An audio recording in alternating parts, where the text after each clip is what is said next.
तो अब हम लोग डिस्कस करने जा रहे हैं राष्ट्रीय ग्राम स्वराज अभियान के बारे में। तो देखिए, इस स्कीम की शुरुआत हुई थी 2018 में। ठीक है, 2018 में इसकी शुरुआत हुई थी और अभी 2022 से लेकर 2025-26 तक गवर्नमेंट ने इसको फिर से लॉन्च किया हुआ है। ठीक है, मिनिस्ट्री कौन सी? मिनिस्ट्री ऑफ पंचायती राज है। Ministry of Panchayati Raj, ministry of rural development नहीं है। गलती से भी ग्राम स्वराज देख के आप मिनिस्ट्री ऑफ रूरल डेवलपमेंट मत मार लीजिएगा। मिनिस्ट्री ऑफ पंचायती राज इसकी नोडल मिनिस्ट्री है। और बेसिकली इसका एम ये है कि हम पंचायती राज इंस्टीट्यूशन को स्ट्रेंथन करना चाहते हैं, अलॉन्ग विथ कन्वर्ज करना चाहते हैं मिशन अंत्योदय के साथ कन्वर्ज करके मिशन पंचायती राज इंस्टीट्यूशन को स्ट्रेंथन करना, ताकि ताकि जो हमारा एसडीजी गोल है ना, विलेज लेवल पे हम एसडीजी गोल को अचीव कर सकें।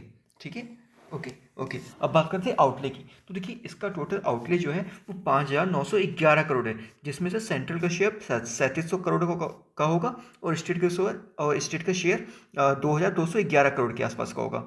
ओके, बेसिक फीचर की बात करें तो ये सारे स्टेट्स और यूटीज में एक्सटेंड है, including those part 9 where panchayat do not exist. जैसे कुछ राज्य है ना जहाँ पे पंचायत एग्जिस्ट नहीं करते, वहाँ पे उनका कुछ अलग सिस्टम है, जैसे नागालैंड हो गया।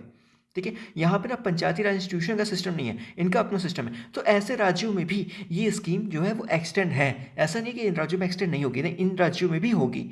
ठीक है, जो फंड रिलीज होंगे वो स्टेट वाइज होंगे। अब इस स्कीम के दो कंपोनेंट है, पहला सेंट्रल कंपोनेंट है, दूसरा स्टेट कंपोनेंट है।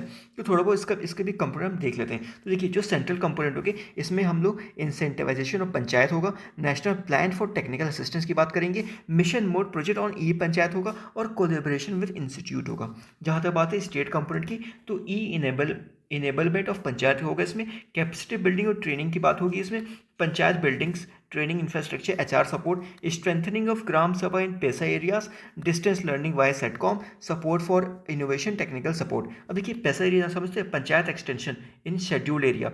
कुछ शेड्यूल्ड एरिया ऐसा है हमारे देश में, वहाँ पे ना पंचायती राज इंस्टीट्यूशन का सिस्टम नहीं है। वहाँ पे ये पैसा पैसा एक्ट के जरिए, एक एक्ट गवर्नमेंट लेके आई थी, उसके जरिए वहाँ पे अलग सा इनका अपना पंचायती राज इंस्टीट्यूशन चलता है। ठीक है, बेसिकली ट्राइबल्स के लिए है ये। ठीक है, समझ में आ गया? ओके, बाकी ज़्यादा कोई बहुत इंपॉर्टेंट स्कीम नहीं था। थोड़ा बहुत आप मिनिस्ट्री याद रखिएगा और इसका आउटले याद रखिएगा, बाकी इतना कोई बहुत इंपॉर्टेंट स्कीम नहीं है।